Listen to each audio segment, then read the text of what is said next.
Hello friends, நம்ம இன்றைக்கி எதை பற்றி பார்க்க போகிறோம், இலக்கிய ஒரு பெரிய எபிசோடில் என்ன இன்ட்ரெஸ்டியான சுவாரஸ்யமான விஷயம் நடக்க போகிறாங்க பார்க்க போகிறோம். வாங்க வீடியோக்குள்ளே போயிடலாம்.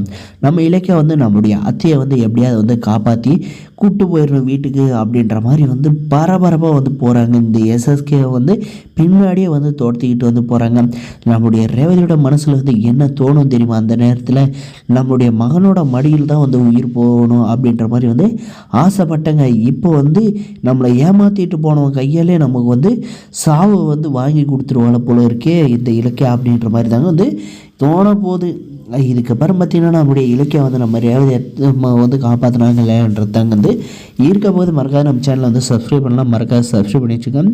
நம்ம ரேவதி அம்மாவை பார்த்திங்கன்னா ஒரு கட்டத்தில் வளைச்சி பிடிச்சிடுறாங்க. இப்போ பிடிச்சிட்ட அப்புறம் பார்த்திங்கன்னா நம்ம இலக்கியம் அந்த இடத்துல அடித்து போட்டுக்கிட்டு ரேவதியை கடத்தி கூப்பிட்டு போகிறாங்க. ஒரு பால் அடிஞ்ச குடோனில் பார்த்திங்கன்னா நம்முடைய எஸ்எஸ்கேவும் அவனுடைய ஆட்களும் ரேவதி அம்மாவை அடித்து வச்சு, ஏன் ரேவதி நின்று எப்படியோ 2 வாட்டி என்கிட்ட எஸ்கேப் ஆகிட்டா, ஆனால் இந்த வாட்டி கண்டிப்பாக எப்படி மாட்டுன்னு பார்த்தியா, நீ எங்கே இருந்துன்னு கூட எனக்கு தெரியாத இருந்துச்சு.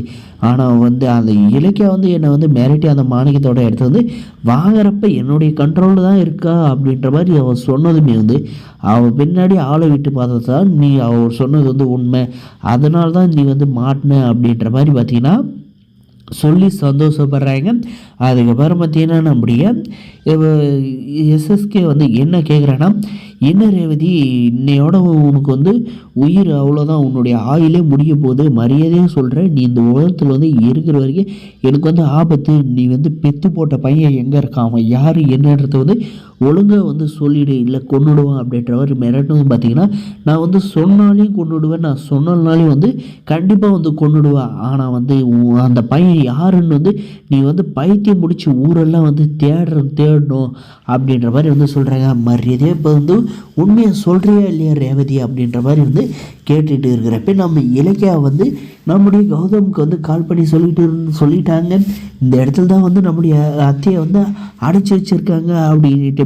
நம்ம கௌதம் சும்மா இருப்பாங்களா, அம்மாவை கொண்டுனா தாய் பாஸ் நம்முடைய அப்படியே கௌதமை கட்டி இழுக்குதுதாங்க சொல்ல முடியும். உடனே சும்மா மாசீராக சூப்பர்மேனாக அங்கே இருக்கிறவங்களெல்லாம் அடித்து போட்டுட்டு எஸ்எஸ்கே மரியாதை ரேவதி அம்மா விட்டுடு, இல்லைன்னா உன்னை கொண்டு போட்டுவிடும் அப்படின்ற மாதிரி மிரட்டுறாங்க. அதுக்கு பார்த்திங்கன்னா என்ன ரேவதி, உன்னை போயிட்டு அவன் அம்மான்றான், அவன் தான் உன் பையனா அப்படின்ற மாதிரி ஒரு நிமிஷம் கேட்குற வரைக்குள்ள நம்முடைய ரேவதியால் என்ன சொல்கிறதுனே அது யோசிக்கிறது ஒரு மாதிரி ஆகிட்டாங்க. இவன் உண்மையை கண்டுபிடிச்சிட்டானு உடனே நம்ம கௌதம் அவங்க அம்மா வயசாகுது, அதனால தான் அவங்கள அம்மானு கூப்பிட்றேன், அதாவது அவங்க பையனாக இருந்தால் தான் அம்மானு கூப்பிடணுமா அப்படின்ற மாதிரி சொல்கிற வரைக்குள்ள இது உனக்கு தேவையில்லாத பிரச்சனைக்கு மரியாதையே சொல்கிறேன், இந்த பிரச்சனையில் நீ தலையிடாத, அவளை என்கிட்ட ரேவதி என்கிட்ட விட்டுட்டு மரியாதை இந்த இடத்துல கிளம்பி போயிடு அப்படின்ற மாதிரி மிரட்டாங்க. இங்கேருந்து போனான்னு நான் அவங்களோட தான் போவேன், இல்லைனா உயிரை எடுத்துகிட்டு அவங்கள கூப்பிட்டு போனாலும் தயார் அப்படின்ற மாதிரி சொல்கிறாங்க. இங்கே ஒரு 2 பேருக்குள்ளே பிரச்சனை எந்த அளவுக்கு போக போகுது, இதில் யார் ஜெயிக்க போகிறாங்க அப்படின்றதாக வரப்போகிற எபிசோடில் இன்ட்ரெஸ்டிங்காகவும் சுவாரஸ்யமாக கொண்டு போக போகிறாங்க. இந்த வீடியோ பிடிச்சிருந்தா லைக் பண்ணி மறக்காத நம்ம சேனல் சப்ஸ்கிரைப் பண்ணாதான் மறக்காத சப்ஸ்கிரைப் பண்ணி அந்த பெல் ஐக்கனை ஆனில் போட்டு வச்சுக்கோங்க. அப்போ தான் போடுற வீடியோ நோட்டிஃபிகேஷன். தேங்க்ஸ் ஃபார் வாட்சிங்.